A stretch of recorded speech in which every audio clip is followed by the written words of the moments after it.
নমস্কার dear student. আজ আমি তোমাদের ইন্ডিয়ান পলিটি পড়াবো। তো আশা করি তোমাদের এটা ভালো লাগবে। আমার তরফ থেকে আমি খুব সহজভাবে, একদম সহজ ভাষায় তোমাদের ইন্ডিয়ান পলিটিকে পড়াবো, যাতে তোমাদের ইন্টারেস্টটা গ্রো হয়। কারণ কম্পিটিটিভ এক্সামে প্রত্যেকে আলাদা আলাদা ডিপার্টমেন্ট থেকে আসে, আলাদা আলাদা সাইট থেকে আসে, বাট সবাইকে কিন্তু এই ইন্ডিয়ান পলিটি বা যে বিভিন্ন সাবজেক্টগুলো সেগুলো কিন্তু পড়তে হয়। তো আমি চাইবো যে এই ফিল্ডে যারা নয় তারাও যাতে এই সাবজেক্টটা ঠিকঠাকভাবে পড়তে পারে, সেভাবে আমি খুব সহজ মাধ্যমে আমি পড়ানোর চেষ্টা করব। তো চলো শুরু করা যাক। তো প্রথম হচ্ছে, আমরা যদি দেখি তা কী লেখা আছে, the system of run to India is known as the Indian polity. তার মানে হচ্ছে, যদি আমরা সহজ ভাষায় যেটা বুঝি, যে আমাদের দেশের একটা যে সিস্টেম রয়েছে, দেশ চালানোর জন্য যে পদ্ধতি রয়েছে, যে যে রাজ্য ব্যবস্থা রয়েছে, সেই ব্যবস্থাকে আমরা এই ইন্ডিয়ান পলিটি সাবজেক্টের মাধ্যমে আমরা পড়ি। এবং এই ইন্ডিয়ান পলিটির মধ্যেই আমাদের কনস্টিটিউশন অফ ইন্ডিয়া, আমাদের যে সংবিধান, সেই সংবিধান এর মধ্যেই রয়েছে। তো আমরা যদি দেখি যে ইন্ডিয়ান যে শাসন ব্যবস্থা, ভারতীয় যে শাসন ব্যবস্থা, সেটাকে তিনটে পিলার, আমরা বেসিক্যালি তিনটে পিলারের উপর দাঁড়িয়ে রয়েছে। তো একটা হচ্ছে তোমার লেজিসলেচার, একটা এক্সিকিউটিভ, একটা জুডিশিয়ারি। তো লেজিসলেচারের ক্ষেত্রে, লেজিসলেচার যেটাকে আমরা সহজ ভাষায় বলতে পারি যে আমাদের বিধানসভা এবং পার্লামেন্ট, এই দুটো লেজিসলেচারের মধ্যে পড়ে। যেমন আমাদের আমাদের আমাদের যে বিধানসভায়, সেখানে আমরা যে সমস্ত এমএলএদের আমরা ভোটদানের মাধ্যমে জিতিয়ে থাকি, এবং তারা পরবর্তীতে একজন যে মুখ্যমন্ত্রীকে সিলেক্ট করে, যেটা আমাদের বিধানসভায় হয়।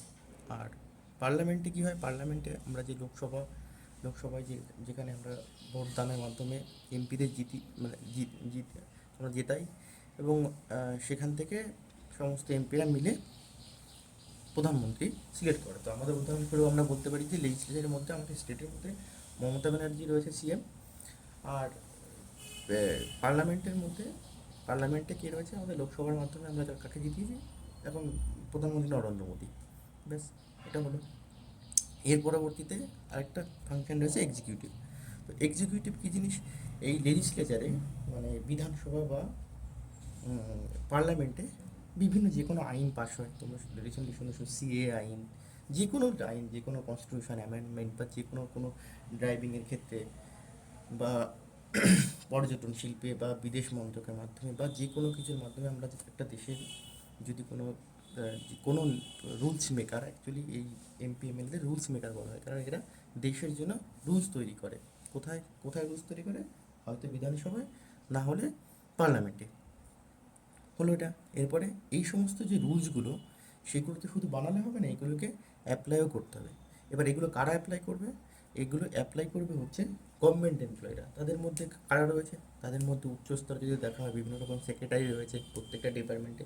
তারপরে তার থেকে একটু নিচে আসলে তখন ডিএম স্যার রয়েছে। তারপর থেকে নিচে এলে বিসিএস থেকে যারা যায়, বিভিন্ন বিডিও।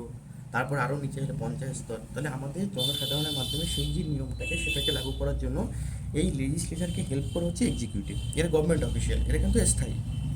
কারো 60 বছরের চাকরি, কারো 65 বছরের চাকরি, এরা স্থায়ী সবসময় থাকে। আর এরা আমাদের 5 বছর অন্তর অন্তর, যেসব এমপি এমএলএ আমরা দিতে থাকে, 5 বছর অন্তর অন্তর আমাদের আবার রি ইলেক্ট করতে হয়। এর পরবর্তীতে তাহলে আমরা বুঝতে পারলাম যে এরা হচ্ছে রুলস মেকার, এরা সেই রুলসটাকে অ্যাপ্লাই করে। আর 3 নম্বর হচ্ছে জুডিশিয়ারি। জুডিশিয়ারির কী কাজ, জুডিশিয়ারি ন্যায়ালয় সবসময় দেখবে যে এই লেজিসলেচার যে রুলসটা তৈরি করেছে এবং এক্সিকিউটিভ যেটাকে অ্যাপ্লাই করেছে, তখন জুডিশিয়ারি দেখবে যে এটা লিগালিটি কতটা, রুলসটার লিগালিটি কতটা, সেই যে নিয়মটা চালু করলো বা সেই আইনটা নিয়ে এলো, সেটা লিগালিটি কতটা, সেটা কি ফান্ডামেন্টাল রাইটসটাকে কোথাও লঙ্ঘিত করছে, বা যে কোনো ইললিগাল বা লিগালিটি, সেটা প্রুভের জন্য সবসময় জুডিশিয়ারি থাকে। সবার উপরে, যখন মানুষের যে কোনো সমস্যা, সবার উপরে জুডিশিয়ারি থাকে। সেখানে গিয়ে অ্যাপ্লাই করলে, সেখানে গিয়ে কোর্ট কেস করলে, বা সেখানে আমরা ন্যায় বিচার পেয়ে থাকি। তো বেসিক স্ট্রাকচারের মধ্যে এই জিনিসগুলো আমরা বুঝতে পারলাম যে একটা লেজিসলেচার থেকে আমাদের রুলস তৈরি হয়, এক্সিকিউটিভ সেটাকে অ্যাপ্লাই করে, আর জুডিশিয়ারি সেটার বাস্তবতা এবং সেটাকে অ্যানালিসিস করে যদি কোনো ডিসপুট থাকে তো সেটা সেখানে সেখানে গভর্নমেন্টকে লেজিসলেচারকে বলে যে এখানে সমস্যা রয়েছে, এখানে চেঞ্জ করতে হবে বা এই আইন চালু করা যাবে না। গেল। এবার হচ্ছে আমরা যদি লেজিসলেচারকে দেখি, লেজিসলেচার হচ্ছে তিন ধরনের রয়েছে, তিনটে এই লেজিসলেচারে তিনটে বডি রয়েছে।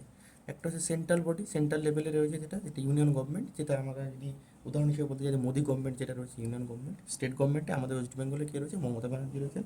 আর লোকাল গভর্নমেন্ট যেটা পঞ্চায়েত আর মিউনিসিপ্যালিটি। তো পঞ্চায়েত আর মিউনিসিপ্যালিটিও প্রত্যেকটার এদের পার্টিকুলার একটা করে ক্ষমতা রয়েছে। সেন্ট্রালের যেমন কিছু ক্ষমতা রয়েছে মানুষের জন্য, স্টেটেরও তেমন ক্ষমতা রয়েছে, ইভেন লোকাল গভর্নমেন্টসও তেমন ক্ষমতা রয়েছে। পঞ্চায়েত বা মিউনিসিপ্যালিটি, এদের ক্ষেত্রে পঞ্চায়েত বা মিউনিসিপ্যালিটি এরা নিজস্ব রুলস আনতে পারে, নিজস্ব রুলস অ্যাপ্লাই করতে পারে। যে যেখানে যেরকম পরিবেশ সে সেখানে সেই টাইপের রুলস অ্যাপ্লাই করতে পারে। তো এর পরবর্তীতে আসছি